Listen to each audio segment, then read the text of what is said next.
로마서 6장 1절 말씀 한 목소리로 봉독하시겠습니다. 그런즉 우리가 무슨 말을 하리요? 은혜를 더하게 하려고 죄에 거하겠느냐? 아멘. 성도 여러분, 우리는 오직 은혜, 오직 믿음으로 구원을 받습니다. 참 놀라운 복음입니다. 그런데 사탄은 이 복음을 교묘하게 왜곡합니다.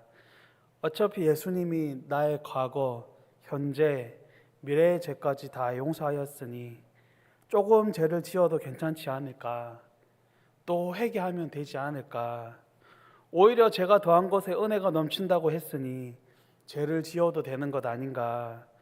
혹시 마음 한구석에 이런 생각이 스쳐 지나간 적은 없으십니까? 실제로 많은 그리스도인이 주일에는 뜨겁게 찬양하지만 월요일부터 시작되는 삶의 현장에서의 죄의 유혹에 너무나 쉽게 무너집니다. 어쩔 수 없지, 인간인데 라며 죄와 타협합니다. 은혜가 죄를 덮어주는 방패는 맞지만 죄를 마음껏 지어도 되는 면죄부는 아닙니다. 만약 구원받은 우리의 삶이 불신자와 다를 바 없다면 우리가 받은 은혜는 도대체 무엇일까요? 우리는 오늘 이 영적인 모순을 해결해야 합니다. 사도 바울 시대에도 똑같은 질문을 던진 사람들이 있었습니다.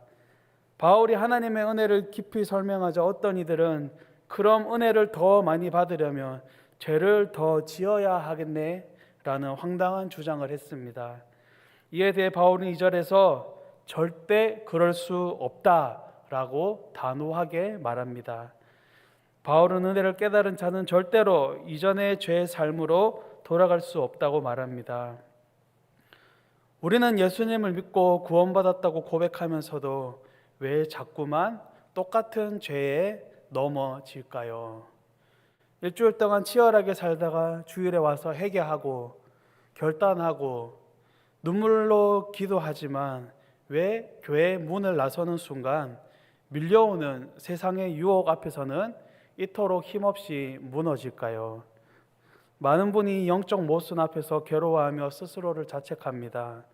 내가 믿음이 부족해서 그래, 내 기도가 짧아서 그래, 내 의지가 약해서 그래 라며 다음 주에는 더 노력을 하겠다 다짐합니다. 하지만 오늘 본문에서 사도 바울은 우리가 죄를 이기지 못하는 이유가 노력이 부족해서가 아니라고 선언합니다. 진짜 이유는 다른 데 있습니다. 바로 내가 예수님 안에서 얼마나 놀랍고 위대한 신분으로 바뀌었는지 그 정체성을 자꾸만 까먹기 때문입니다. 오늘 바울은 죄를 이기기 위해 무작정 착하게 살아야지 하고 행동을 고치려 애쓰기 전에 내 신분이 어떻게 변했는지 똑바로 기억하고 알아야 한다라고 강조합니다. 성경은 우리가 예수님을 믿는 순간 눈에 보이지 않지만 엄청난 영적 신비가 일어난다고 말합니다. 바로 예수님과 내가 하나로 묶이는 연합입니다. 한 몸이 된 것입니다. 2000년 전 예수님이 십자가에 못 박혀 피 흘려 죽으실 때 죄의 노예로 살던 우리의 못난 옛 모습도 그 십자가에서 함께 죽었습니다. 예수님이 무덤에 묻히실 때 우리의 모든 부끄러운 과거와 죄도 무덤 속에 함께 장사되었습니다. 그리고 예수님이 사망 권세를 깨뜨리고 3일 만에 부활하실 때 우리 역시 새로운 생명으로 함께 살아났습니다. 많은 성도들이 기도할 때 이렇게 부르짖습니다. 주님, 이 죄에 대해서 죽게 해 주십시오. 제발 이 유혹에서 저를 죽여 주십시오. 그러나 성경은 우리가 앞으로 노력해서 죽어야 한다고 말하지 않습니다. 우리가 알거니와 우리의 옛사람이 예수와 함께 십자가에 못 박힌 것은 성경은 이미 못 박혔다고 선언합니다.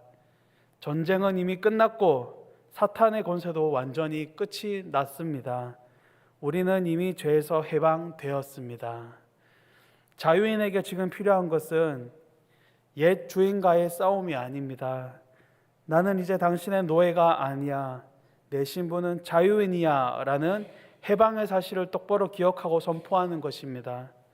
사탄은 지금도 우리에게 옛 주인처럼 찾아와 속삭입니다. 너 옛날에 했던 죄 그 죄 또 지어야지. 넌 어차피 내 손아귀에 있어. 그때 유혹에 앉으려고 내 힘으로 버티는 것은 한계가 있습니다.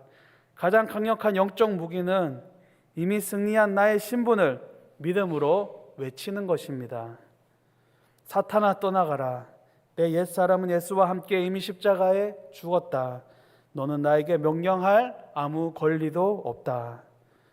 우리의 기분과 감정은 여전히 죄에 끌리는 것 같고 흔들릴지라도 하나님의 장부에 너는 죄에 대해 죽었고 하나님에 대해 살아있다라고 적힌 영적 사실을 그대로 믿고 확정하십시오. 우리는 이미 승리한 신분입니다. 이 정체성을 날마다 기억하며 사시길 축복합니다. 내가 죄에서 해방된 자유인이 되었다는 것을 확실히 기억했다면 이제 우리는 두 번째 단계로 나아가야 합니다. 그것은 바로 내 삶을 하나님께 드리는 결단입니다. 로마서 6장 13절은 말합니다.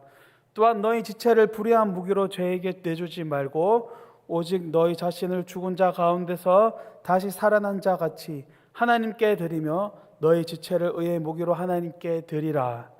여기서 바울은 아주 흥미로운 단어를 사용합니다. 우리 몸의 모든 부분, 즉 눈, 입, 손, 발과 우리가 가진 시간, 물질, 재능을 영적인 무기이자 도구라고 부릅니다. 그 도구는 누구의 손에 쥐어지느냐에 따라 그 가치와 성격이 결정됩니다. 날카로운 칼 한 자루가 있다고 가정해 봅시다. 이 칼이 밤길에 사람을 위협하는 강도의 손에 쥐어지면 사람을 해치고 파괴하는 흉기가 됩니다. 그러나 똑같은 칼이 병원의 수술실에서의 최고의 의사 손에 쥐어지면 죽어가는 사람의 생명을 살리는 수술 칼이 되는 것입니다. 칼 자체가 문제가 아니라 그 칼을 쥐고 있는 주인이 누구냐가 중요한 것입니다. 우리 몸도 똑같습니다. 예수님을 믿는다고 하면서도 내 입술로 여전히 교회 지체들을 험담하고 가족들에게 상처 주는 말을 쏟아내고 남을 깎아내리고 있다면 우리는 지금 내 입술이라는 도구를 사탄의 손에 쥐어주어 흉기로 쓰게 만들고 있는 것입니다. 내 눈으로 탐욕스럽고 세상적인 것들을 바라보고 있다면 내 눈이라는 도구를 죄의 무기로 내어주고 있는 것입니다. 내 발로 하나님이 기뻐하시지 않는 자리에 가 있고 내 손으로 내 욕심만 채우고 있다면 그것이 바로 불의의 무기입니다. 반대로 우리의 지체를 하나님 손에 올려드리면 어떻게 되겠습니까? 낙심하여 주저앉은 형제를 따뜻하게 위로하고 격려하는 내 입술이 하나님의 위대한 도구가 됩니다. 낙심한 이웃을 향해 뻗는 내 따뜻한 손길이 하나님의 사랑을 전하는 도구가 됩니다. 복음을 전하기 위해 달려가는 나의 발이 복된 발이 됩니다. 하나님 나라와 교회를 위해 아낌없이 드리는 나의 물질과 시간이 영혼을 구원하는 강력한 의의 무기가 되는 것입니다. 많은 그리스도인이 신부는 자유인이 되었는데 삶의 도구는 여전히 사탄에게 내어주며 살아갑니다. 매일 아침 눈 뜰 때마다 침대맡에서 선포해 보십시오. 주님, 오늘 내 눈과 입과 손과 발을 죄에게 빼앗기지 않겠습니다. 오늘 내 삶을 오직 사람을 살리고 하나님을 기쁘시게 하는 멋진 의의 도구로서 주시옵소서. 여러분의 온 삶을 하나님 손에 기꺼이 내어드리는 결단이 있기를 주님의 이름으로 축복합니다. 바울은 이 모든 영적 전투의 결론으로 우리가 매일의 삶 속에서 누구의 말을 들으며 살아야 하는지 보여줍니다. 현대인들은 종이라는 단어를 싫어합니다. 그래서 어떤 이들은 이렇게 말합니다. 나는 하나님의 종도 되기 싫고 죄의 종도 되기 싫다. 나는 그냥 내 인생의 주인이 되어 내 마음대로 자유롭게 살 것이다. 사람은 누구나 반드시 무언가를 주인으로 모시고 그것을 따라 살아가게 되어 있습니다. 돈을 따라가면 돈의 종이 되는 것이고 스마트폰과 세상 문화에 중독되어 끌려다니면 그것의 종이 되는 것입니다. 내 자존심과 혈기를 따라 살아가면 감정의 종이 되는 것입니다. 내가 지금 누구의 목소리에 가장 민감하게 반응하고 누구의 명령에 순종하고 있는지가 바로 내가 누구의 종인지를 적나라하게 증명합니다. 바울은 이 두 주인이 주는 인생의 마지막을 명확하게 대조하여 보여줍니다. 죄를 주인으로 모시고 살았던 삶의 결과는 무엇입니까? 로마서 6장 23절 전반주에 나오는 선언을 기억해야 합니다. 죄의 싹은 사망이요, 죄는 아주 간사한 주인입니다. 처음에는 딱 한 번만 해봐, 얼마나 짜릿하고 재밌는데 라며 달콤한 쾌락으로 우리를 유혹합니다. 그러나 평생 죄의 심부름을 하고 난 뒤 인생의 마지막 날에 죄라는 주인이 우리에게 주는 싹은 결국 영원한 죽음뿐입니다. 반면 하나님을 주인으로 모시고 살아가는 삶의 결과는 무엇입니까? 하나님께 종이 되는 것은 나를 억압하고 숨막히게 하는 감옥이 아닙니다. 그것은 진정한 자유의 시작입니다. 선하시고 사랑이 많으신 우리 하나님 아버지께 순종할 때 우리 삶에는 세상이 줄 수 없는 아름다움, 사랑과 평안, 그리고 거룩함의 풍성한 열매가 맺히기 시작합니다. 사랑하는 성도 여러분, 오늘 우리는 로마서 말씀을 통해 은혜로 구원받는 성도가 이 땅에서 어떻게 살아야 하는지 복음의 원리를 알아보았습니다. 이 말씀을 머리로만 아는 종교인으로 끝나지 않길 바랍니다. 이번 한 주간 세상이라는 치열한 영적 전쟁터로 나아갈 때 오늘 주신 결단을 가슴에 새기고 나아갑시다. 첫째, 우리는 이미 탈출한 자유인임을 확신해야 합니다. 유혹이 찾아오고 옛 죄의 습관이 나를 흔들 때마다 내 연약한 의지를 보며 절망하지 맙시다. 이미 2000년 전 십자가에서 나의 옛사람은 죽었고 죄의 사슬은 끊어졌습니다. 내 감정이 어떠하든 하나님의 장부에 적힌 신분을 믿음으로 선포하십시오. 둘째, 내 몸을 사람을 살리는 하나님의 도구로 내어드리십시오. 우리 몸의 모든 지체는 영적인 무기입니다. 내 입술을 남을 깎아내리는 사탄의 흉기로 방치하지 마십시오. 내 눈과 손을 죄의 도구로 넘겨주지 마십시오. 내 모든 삶을 최고의 의사이신 하나님 손에 올려드려 영혼을 치유하고 살리는 강력한 의의 도구로 쓰임받는 복된 결단이 있길 바랍니다. 셋째, 나를 가장 사랑하시는 하나님께 기쁨으로 순종하십시오. 죄의 유혹을 따라가면 마지막에 사망을 받게 되지만 하나님의 말씀을 따라가며 거룩함의 열매와 영생이라는 최고의 선물을 받게 됩니다. 죄에 끌려다니던 우리가 이제는 죄를 당당히 거절하고 하나님을 선택할 수 있게 된 것, 이것이 십자가가 우리에게 준 진짜 이유입니다. 복음이 준 이 위대한 자유를 가지고 기꺼이 하나님의 선한 종이 되어 살아갑시다. 이제 설교를 마치며 여러분에게 도전합니다. 은혜는 대충 살아도 되는 면죄부가 아닙니다. 오히려 우리를 죄에서 건져내어 거룩하게 살아가게 만드는 가장 강력한 하나님의 능력입니다. 이번 한 주간 은혜를 아는 사람답게 당당하게 살아갑시다. 죄의 심부름꾼이 아니라 하나님의 기쁨이 되는 자녀로 거룩한 열매를 풍성히 맺으며 승리하시는 저와 여러분이 되시길 주님의 이름으로 축복합니다. 기도하겠습니다. 하나님, 우리가 은혜 안에서 살아가길 원합니다. 우리가 은혜의 원리를 깨닫고 어리석은 생각을 하지 않게 해주시고 항상 그 은혜를 감사함으로 살아가게 해주시옵소서. 그리하여 우리의 삶의 거룩한 열매가 풍성히 맺히도록 함께하여 주시옵소서. 예수님의 이름으로 기도드립니다. 아멘. 하늘에 계신 우리 아버지,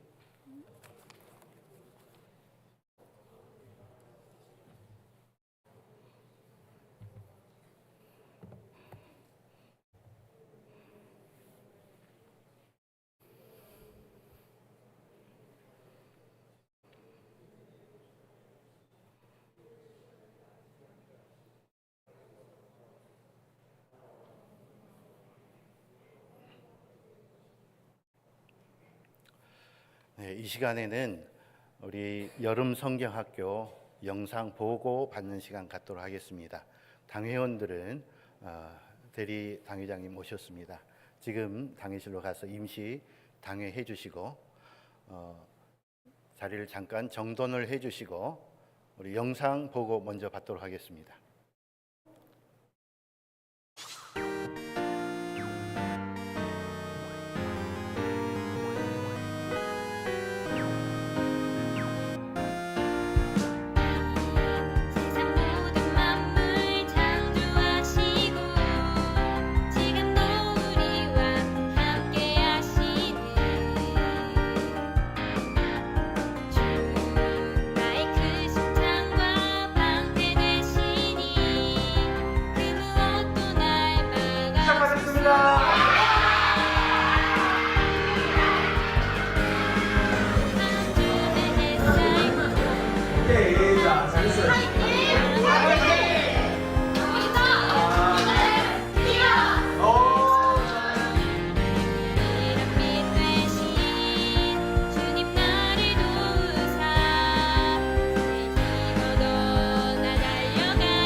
네, 잠깐 기도하겠습니다. 대한민국을 구하기 위해 거룩하신 하나님, 은혜와 사랑을 감사합니다.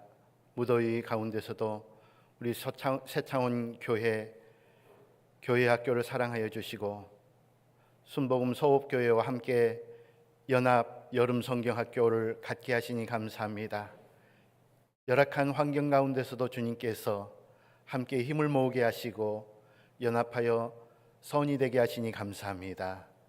우리 새창원 교회와 소업교회의 미래를 주님 인도하여 주시고 어린 영혼들이 무럭무럭 자라나 아기 예수님처럼 하나님과 사람들에게 사랑받게 하여 주시고 꿈과 소망을 가지고 미래를 향해 힘차게 나아가게 도와주시옵소서.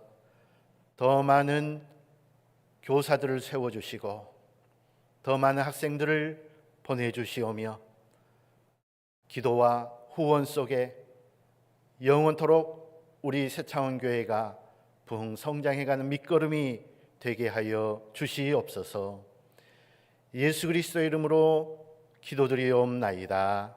아멘. 기도와 후원해 주신 모든 분들께 감사드립니다. 잠깐 지금